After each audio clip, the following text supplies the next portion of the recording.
Hello, listeners. Welcome to Voices in Leadership. We've had a bit of a break, but we are back, and I am thrilled to say that we have two amazing guests today. So I am Melissa Andrews, President and CEO of Leading Age Virginia and host of Voices in Leadership. Behind the scenes is Paula Ropoleski. She is listening, but we can't see her. You'll see her at the end. And I want to just thank our two special guests today, Lynne Giacobbe and Jeremy Neely. I am just so excited to have this conversation. I think we'll start off, if you want to tell everybody a little bit about yourselves, and then we can talk about how we know each other and go from there.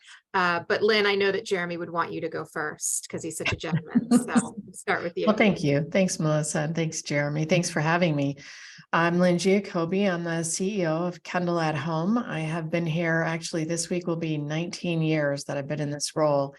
I'm working in the nonprofit world and continuing care at home. So I serve older adults who want to remain in their homes here in the Ohio market, Massachusetts, and Kentucky. Excellent. Thanks, Lynne. You're welcome. Hello, everyone. I'm Jeremy Neely. I'm the Senior Vice President of Community Operations for ACTS Retirement Life Communities. ACTS owns and operates 26 life plan communities on the East Coast. We are located between Florida and New Jersey, and every state except for Virginia. So on the East Coast, we're working on it, Melissa. So I mean, Jeff shows up at a lot of, or used to show up at a lot of stuff, and now, what's his name? Very tall. Jim Petty. Jim comes to things.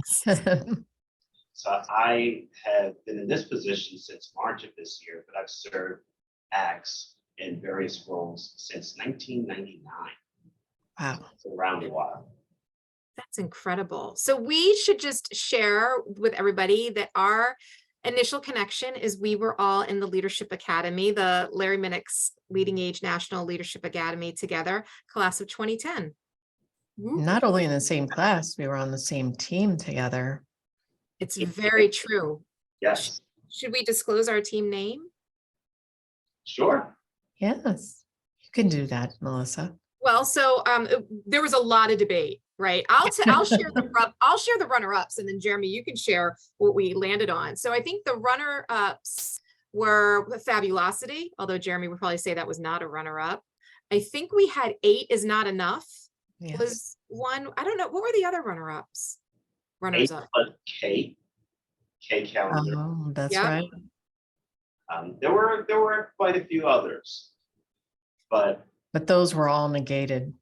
yeah. So we had a conversation. There were 8 of us, and there were 2 gentlemen on the team, and then the guys decided to have a conversation about the name Fabulosity because we didn't think that should be a runner-up. So we ended up going out to dinner, and after dinner, we decided on the name Zango.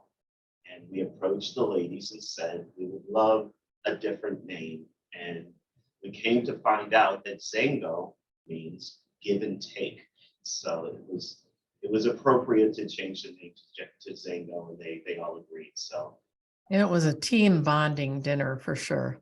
yes, not for this conversation, but it certainly was. Yeah, so for anybody who hasn't participated in the Leadership Academy, you do get divided into teams, and one of your first tasks is to choose a name.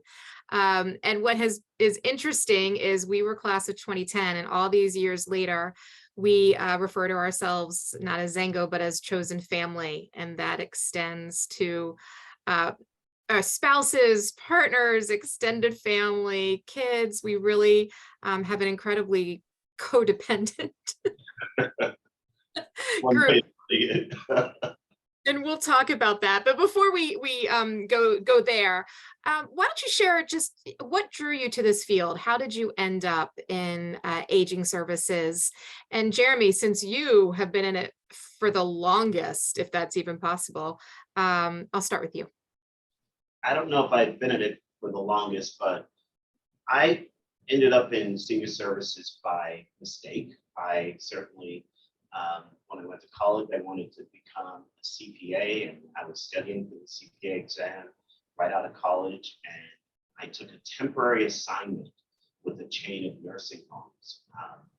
And my second job ended up being with Axe.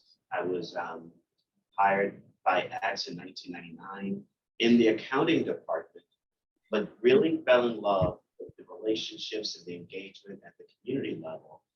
And once I experienced interactions with the residents and working with employees, I realized that the 30-day cycle, 31-day cycle of accounting was not for me. I needed a little more excitement in my life and something that wasn't so predictable. And so I ended up in operations and truly never looked back. I've had some great experiences with my team members and residents, and that fuels me to stay in this field.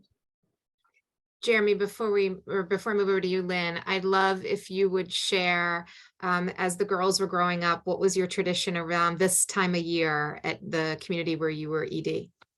Yeah, it's funny you mentioned that because we're upon this time of the year again. So I was just talking to one of my daughters yesterday about this. So my daughters grew up in the community where I worked. I spent a decade in that community, and every Christmas morning before we opened our gifts at home, we go to the nursing home. And the girls made cards for every single resident in the nursing home. And we had an angel tree, a giving tree, and they helped the residents open their gifts. So every resident received a gift.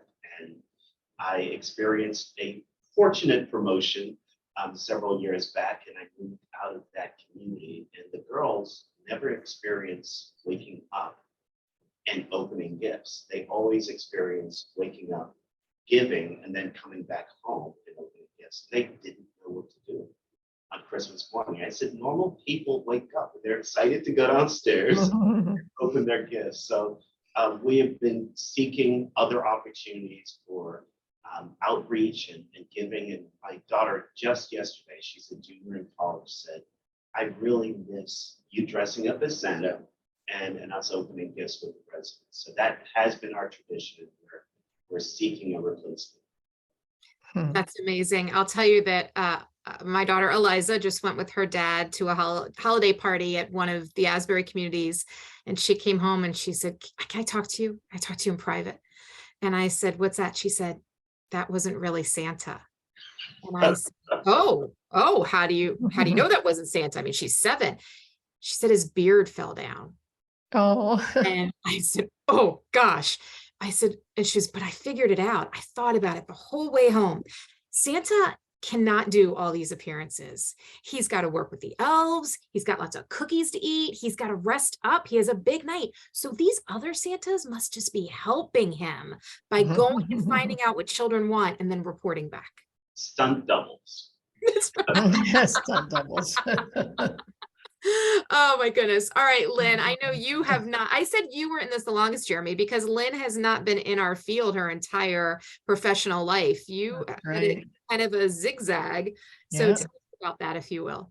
Yeah, I spent most of my career prior to coming to Kendal at Home in victim services, totally unrelated, it seems, right? That what would that have to do with any of this work? And when my family and I relocated back to Ohio, which is where I grew up, but not where my children grew up, it was a difficult move. And I think it was a time that I felt that I maybe needed to step away from that kind of work for a little while. I think that is the kind of work that you really have to have your mind in a great place. And my family was struggling with the move and adjusting, and my parents were also very ill. And so there were a lot of dynamics, and I just felt that it was maybe time to step away from that for a bit. And there was an ad in the paper, and they were recruiting someone to start this new program. And I'll tell you what appealed to me was the fact that it was brand new and that no one else was doing this. And I knew I wouldn't fit very well into a role where this is the way we've always done it, and this is the way we're going to do it. Over the last 20 years of my career, I had been blessed to really be able to grow and develop a victim service program to meet the needs of people. And I really wanted to have that kind of opportunity. So I thought I would step away for a couple of years and help to get this program started. And 19 years later, I'm still here. So I think there's just, although I worked a lot with elder abuse and in the healthcare arena. So it isn't as though this was totally foreign to me, but it really was a new concept to really think about not just aging, but how to help people remain in their homes as they age. And working in a field where most people were working to bring people to retirement communities. And here we are trying to help people be able to remain in the place that they want to stay in and to stay at home.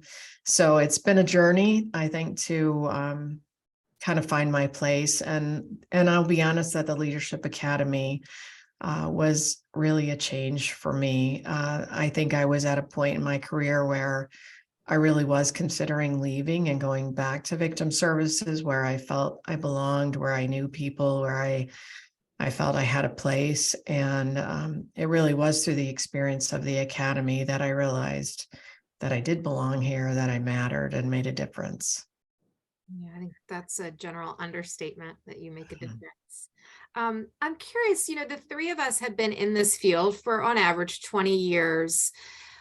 Talk about when you came into it, what it looked like to you, what you see, what we've evolved to now, and then kind of what do you think the next 2 decades potentially are going to look like in terms of the way that older adults are served, in their later years. I'll Jeremy? Yeah, it's amazing, especially as I age in place in my role. My perspective has changed. I came into this field serving others, serving the needs of others, and I'm looking at it a little differently now.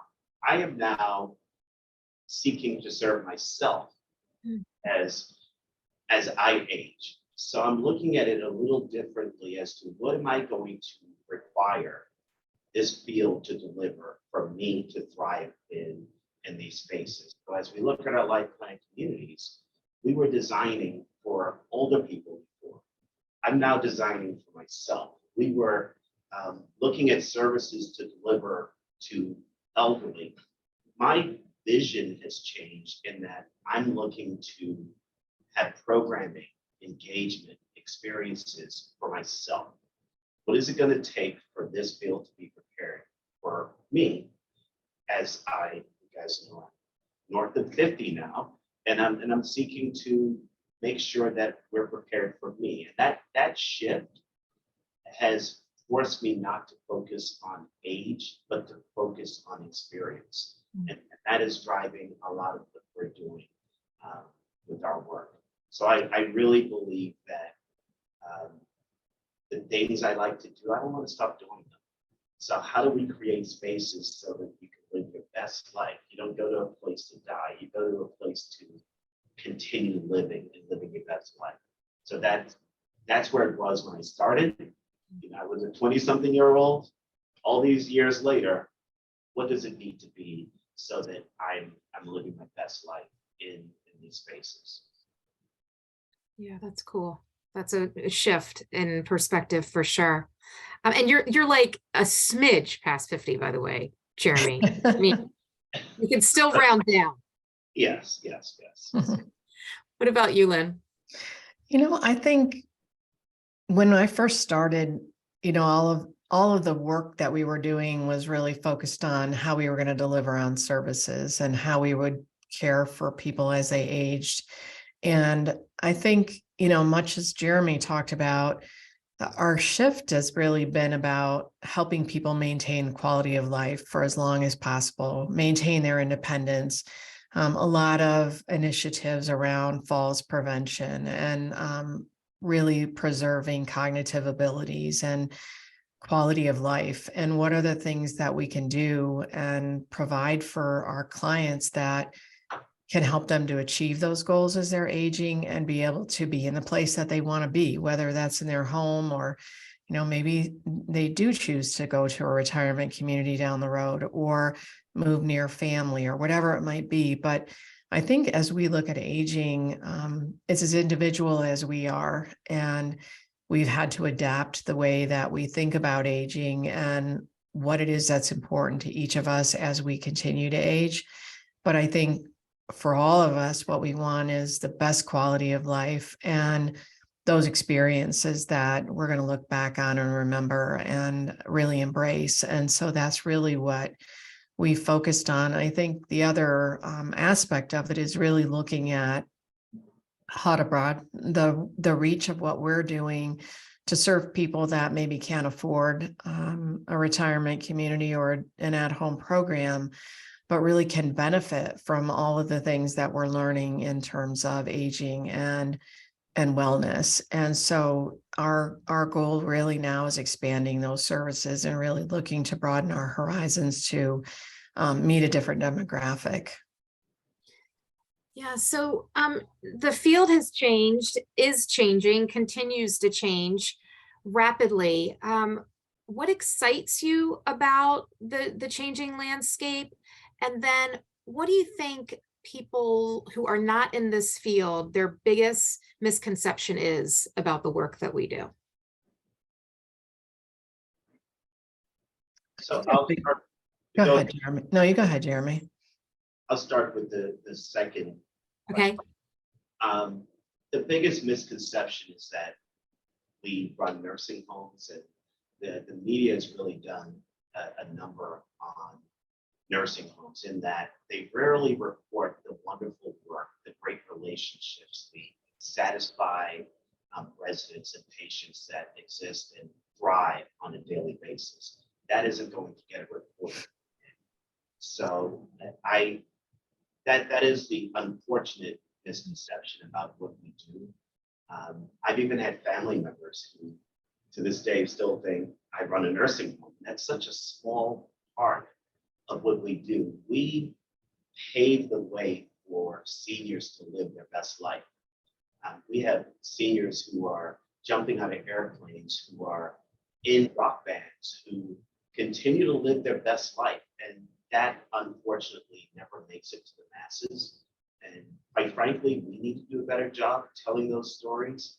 But I think that's the misconception when people hear of seniors and senior services.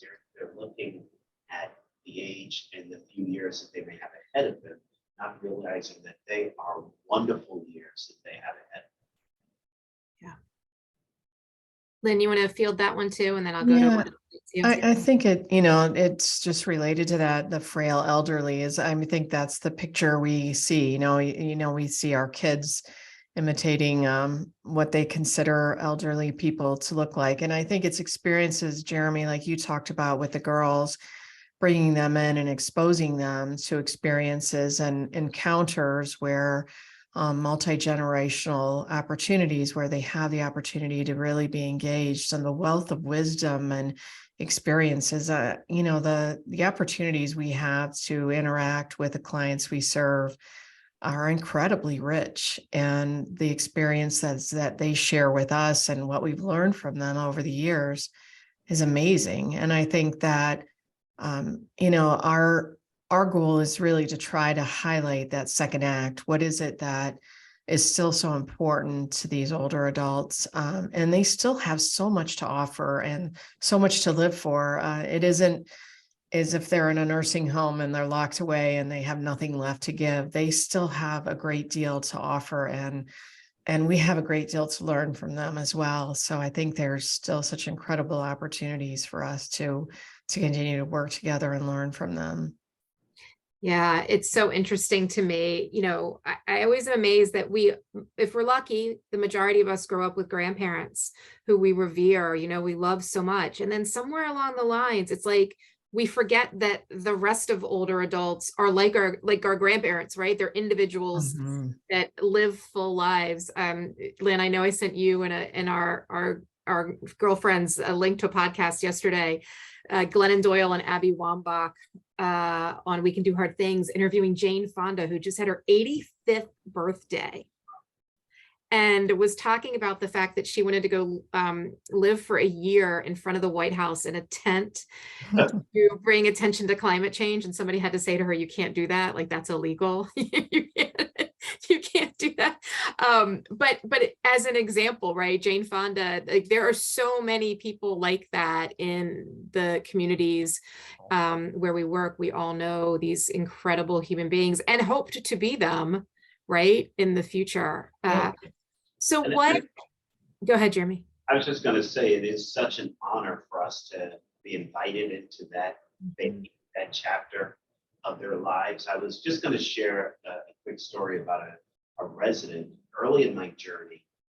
There was a resident at the community where I was an executive director. She was 99 years old and was walking through the hallways one day, and just a lovely lady. And if you look up Christian lady in the dictionary, you'll see her picture. She was just, and she always called me Mr. Neely, which I corrected her and I said, that's my father. Please call me Jeremy, but she would not. And she pulled me aside one day and said that she has always had something that bothered her. She was never baptized. And she was 99. And she invited me and our chaplain to come to her apartment days before she turned 100 to baptize her. And I'm just thinking of the honor. You think of a to-do list for a 9-year-old Right. to invite me into that experience and to have that experience with her. And I know that she lived another 5 years and was thriving for 5 more years. And it just, these to-do lists that we have, age doesn't eliminate that to-do list. Right. You know, some people will say, what are you worried about? You're good. No, that was still something she needed to do. And there's so much more life to be lived, even at 99. So as you were talking about our 85-year-old White House lawn dweller, I thought of this resident and the burden that she had and still having things to do. Yeah, it's That's true. still contributing. Yeah. Yeah. Yeah, Lynn, I can't help but think about your dad.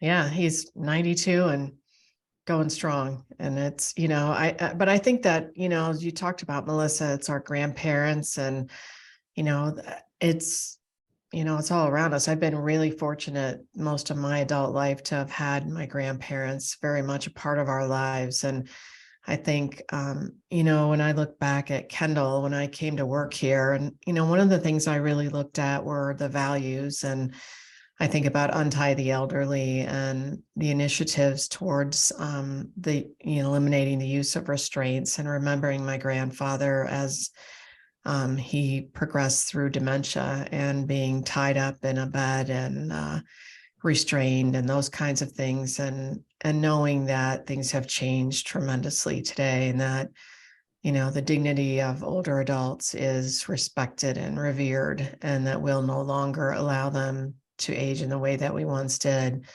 I think those are such incredibly important steps that we need to remember as we continue to move forward in this journey. Yeah, one of the things that strikes me about both of your organizations, both Kendal and ACTS, is your strong values. And I was just in Florida with a few of your colleagues, Lynn from ACTS, from Kendal, some of your female colleagues, and just the living out of those Quaker values is so important, and the values that Kendal adopted from the very beginning. And Jeremy, I know the same about ACTS. Can you talk about, because we have providers all over the country who are in strategic planning all the time, and they're looking at mission, vision, and values, and what do those statements mean? And could you just talk about how in your individual organizational cultures, you really live out those values and what those values mean to you and your team members and your residents? I think for me, one of the things that was so important when I came to work here, when I went to work for the Victim Service Organization in New York,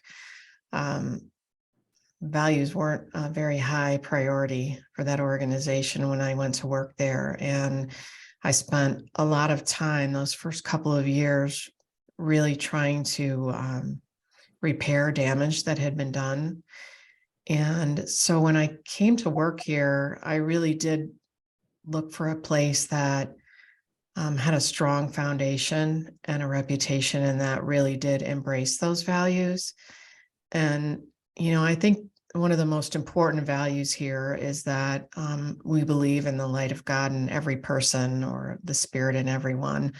Doesn't matter what faith you are, what religion, but that every person brings value. And every decision we make is around that value. And I think whether it's from a governance perspective, serving our clients, or how we treat one another, that really is at the center of all of it. And I think that is one of the number one reasons that I'm still here today, really upholding those values. And I'm proud to work for an organization that values what each individual brings to the table, regardless of their walk in life. And I think over and over again, we see that play out, whether it's talking about diversity or equity, belonging, inclusion, all of those things I think are important, but at the core of it is how important each individual is to the work we do. Yeah. Yeah, I agree. And it's almost as if you work for X. I think we're very synced in our values. And the one thing that really spoke to me when I was being interviewed for the executive director position, the CEO at the time said to me, "What is one thing that will clear your calendar?" And I didn't know what he meant. He said, "What is one thing that no matter what you have scheduled that day, that would totally clear your calendar?" He went on to tell me that if the spouse of one of your residents passes, you are to be by their side until family arrives. And that solidified who we are as an organization. And that has happened where I'm the first one on the scene, and even the chaplain isn't there. And we made it clear that these are not jobs, this is a calling. And if you're not up for that level of ministry, serving the seniors that we're so blessed to be able to serve, this probably isn't for you. So yes, financial metrics are important, and occupancy, you got to do it, and regulatory compliance is very important. But at the core of what we do, we're serving people, and you can never forget that side of our business. And I remember being there in jeans, getting a call at 2:00 in the morning because the family was out of town, and just sitting, not knowing what to say, but having a presence. So those are the values that keeps me with this organization. We're not perfect. We strive for perfection, but at the core of who we are, we're serving human beings, and we're able to be present for those human beings. Yeah, Jeremy, you just reminded me of two fabulous leaders that we all know. One is Kelly Papa at Doncaster, and I think she says tender with people, tough on standards. Yep. And then Libby Bush, who deserted us in Virginia. No, I'm just kidding. Who used to be our board chair and now is at Deerfield in Asheville, North Carolina. And she talked constantly about the head and the heart, and just, that we have to know when to go with our head and when we're Right. leading with our heart. And I think that's what you both are illustrating so beautifully. I know that in addition to, being Academy alumni, you each served as a coach in the National Academy. And so I'm curious about kind of your journey with regards to your personal leadership development, and then you're saying yes to, supporting others in their leadership development journey. So why is it important? What is it that called you to, that's like another job, being a coach in the Academy. So a little bit about, leadership development and the philosophy and practice and the Academy coaching experience. Do you want to start, Jeremy? Go for it. I think I never wanted that year to end when we were in the Academy, and I looked for opportunities to stay engaged, whether it was through the alumni network or whatever. But when I was asked to be a coach, I didn't hesitate for a second. I really wanted any opportunity to work with Judy Brown and continue to learn and grow from her. Wisdom was an opportunity I was open to. I had the privilege of being able to work with the state of Ohio to develop their leadership program prior to that, and facilitate that for a number of years, working with Michelle Holleran. And then immediately following that, I went in to do coaching for probably about 3 years with the National Academy. And today I continue to facilitate the Kendal Leadership Program with Judy Brown. And I think, you know, the opportunity to continue to grow and learn as a leader, that never ends.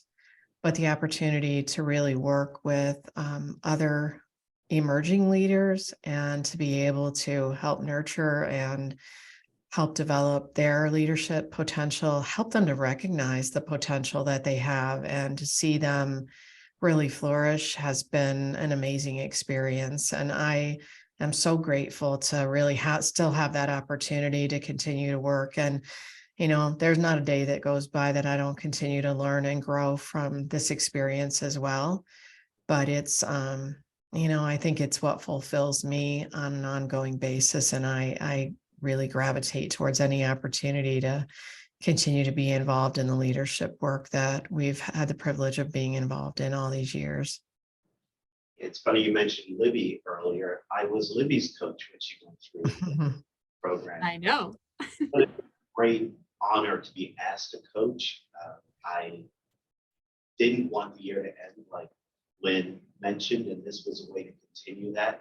But even greater for me, as you know, Kay Callender was our coach. She was just wonderful as a coach. She invited me to work alongside her with the launch of the International Academy. That was a retreat, and we were able to do that in Perth, Australia, and Lyon, France together.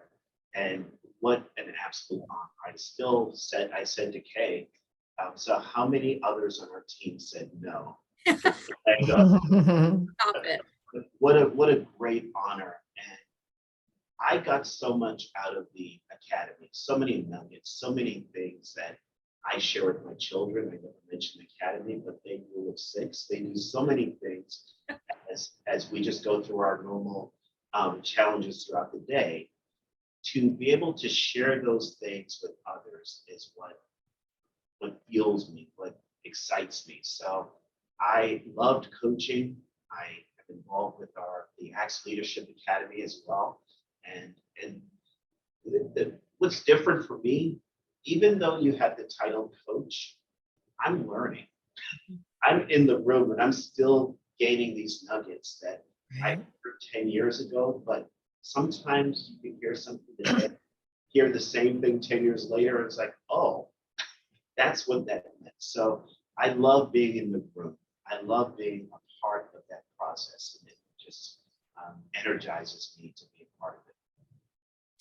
Yeah, it makes me wonder, you know, leadership can be extremely lonely. It can be excruciatingly lonely at times. And I wonder what our leadership would look like, each of us, had we not had that experience, had we not had the ability to create these amazing bonds with people all across the country that you can just pick up the phone and call or text. I mean, how many days go by that our group doesn't text? It's very rare. Right. I mean, you know, you go into a meeting and you come out and there's 48 messages and most of them are exclamation points. But I wonder how people who don't have that network, you know, how they survive in leadership roles. Yeah, as a part of the Axe Leadership Academy, I talked to them about the vaults. I talked to them about having a trusted group of people that you can just talk to, because as you move up in this organization or any organization, it becomes lonelier. And it's good to have people that can just listen, not necessarily solve, not to even give it, but to listen. And I think some of those nuggets that were shared with us, and we kept going for years, we were still meeting. After the academy ended, we just didn't want it to end. And we still have a daily contact with each other through texting. I wish that for others, because it doesn't feel so lonely when you have a community around you, chosen family around you. Yeah, I think that's that feeling of belonging, right? It's finding a place where you know you can be yourself and you can let your hair down and express your concerns and your fears and be vulnerable. And Yep. not be afraid to be yourself, and then pick yourself back up and go back about the work that has to be done. And that's, I think, such a special gift to be able to have people to share that with. Yeah. Asking a silly question and realizing that two other people had the exact same silly question. Yeah. You know, I was, since I was at the Holloran Women's Retreat last week, and I got the privilege of closing out the retreat by doing a session with Michelle Just and Diana Delgado. And we talked about how, particularly in our sector, that blending of personal and professional really resonates, because it's hard to translate, as you both mentioned earlier, around the misconceptions about who we are as a field and what we do. It's hard to translate what we do to people who don't truly understand it, who aren't in it. And so we were talking about, you know, boundary setting, and how, you know, our relationship started out as colleagues in a leadership academy, and then, you know, grew into being family and attending birthdays and, you know, vow renewals and a funeral, and, you know, just how we show up. And that has really, for me, I'll just speak for me, that has been, I can dot a line to my success by virtue of the people that I have the privilege of surrounding myself with.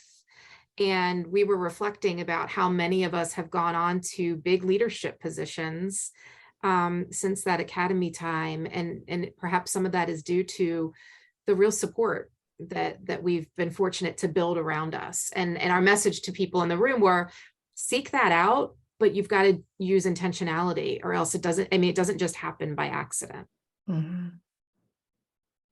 There should have been a question in there. I'm supposed to be interviewing.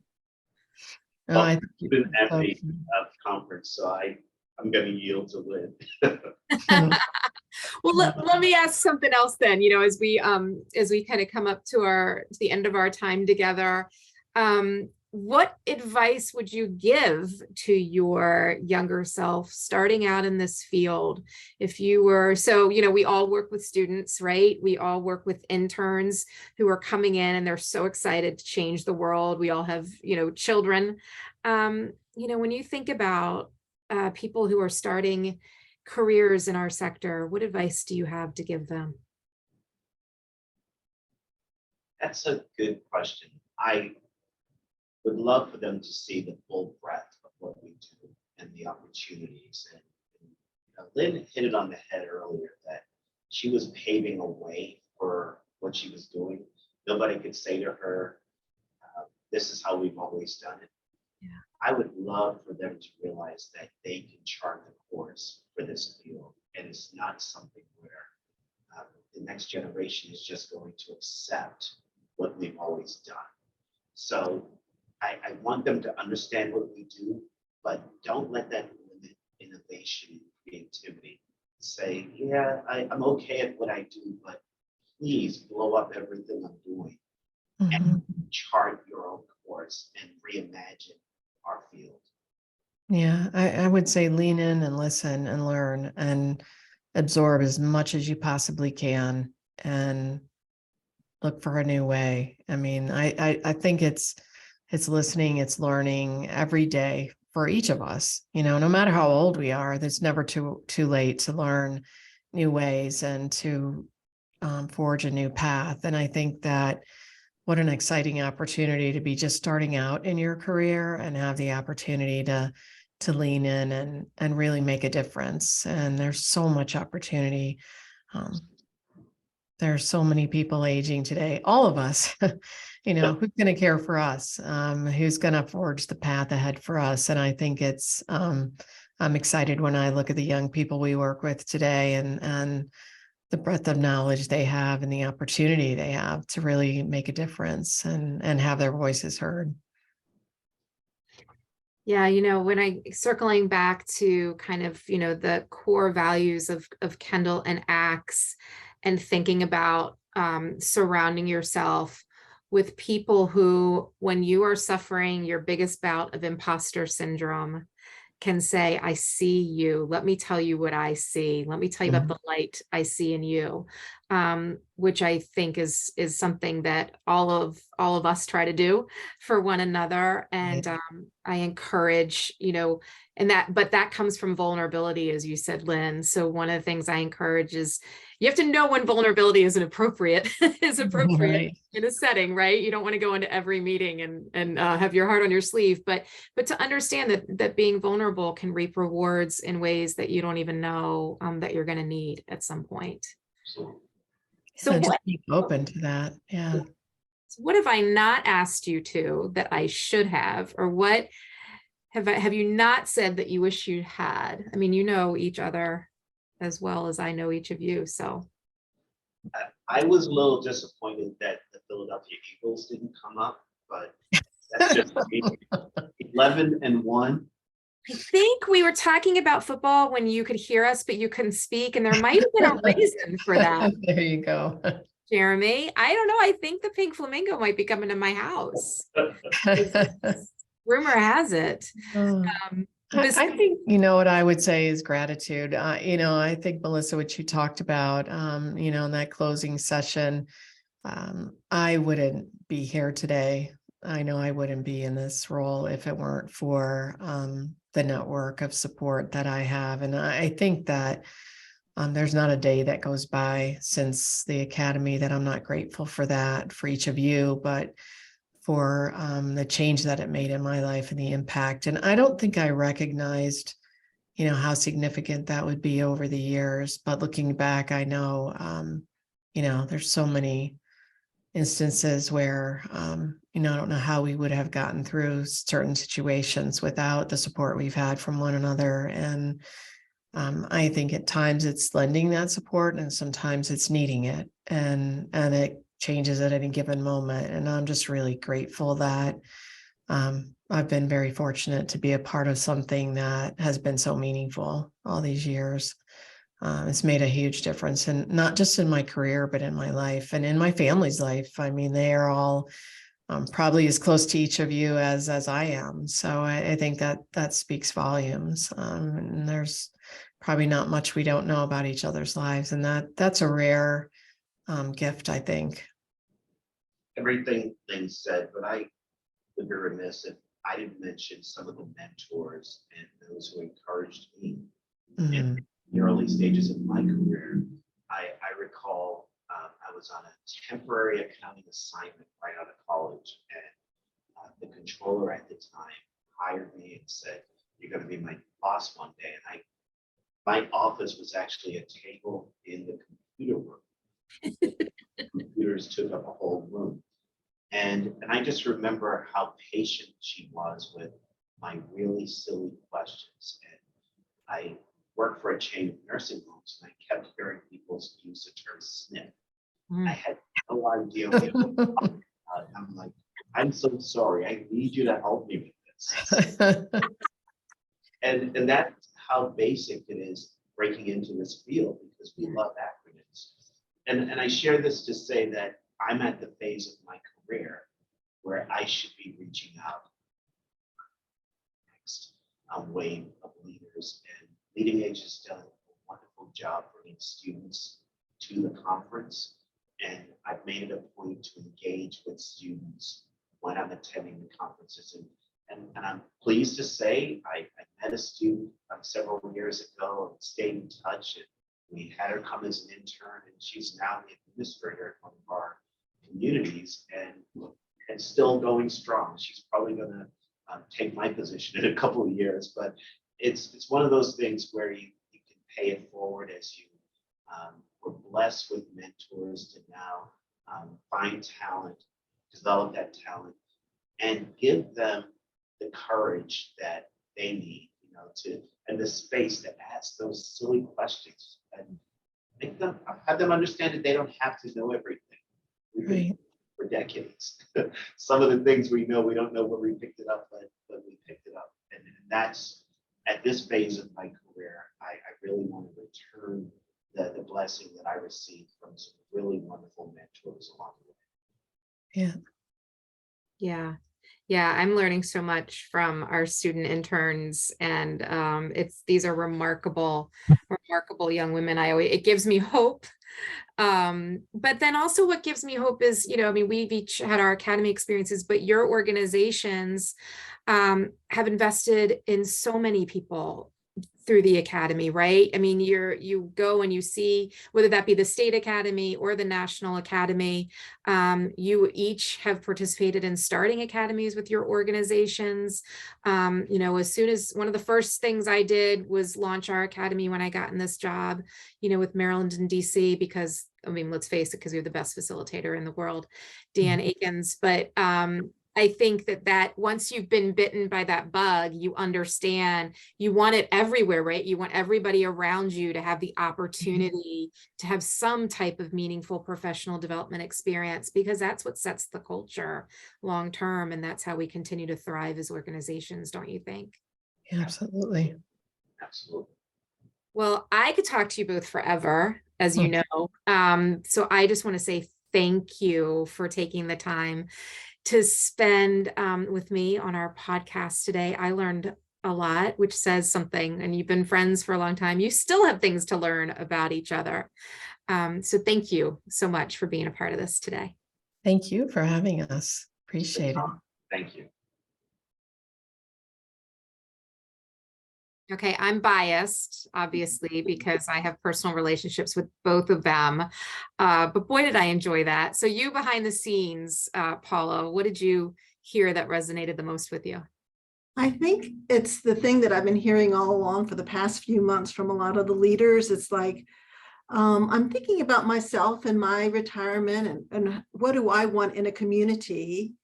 So when I'm there, what's going to engage me? What's going to, you know, give me the ability to continue with my dreams and things like that. So I was happy about that. And then my concern is, how do we continue to get young people the opportunity to, you know, engage with, be with, learn from, just to get the fire to understand that this is a great field for them to be in. And as Jeremy was saying, for them to make their own path within it, you know, help to change the whole continuum and all that kind of stuff. So that's what I felt. Yeah. And I was thinking just about, you know, retention, how hard we work or need to work to keep really good people, and that through focusing on their professional development, you know, like Lynne and Jeremy have done within their organizations, their state and nationally, that's a lot of time on top of the full-time jobs they already have. And it just, it makes me grateful to have leaders in the field who are willing to put in that extra effort to just help so many people, to keep them in this field. And then hopefully that'll help, you know, as you said, we need to bring more people in. So how do we do that? And I think that the academies and those experiences are certainly a mechanism to get people excited to work in aging services. But boy, do we still have a lot of work to do. We do, but I think it's manageable. So, yeah. Well, thank you. It's good to be back. It is. All right, good.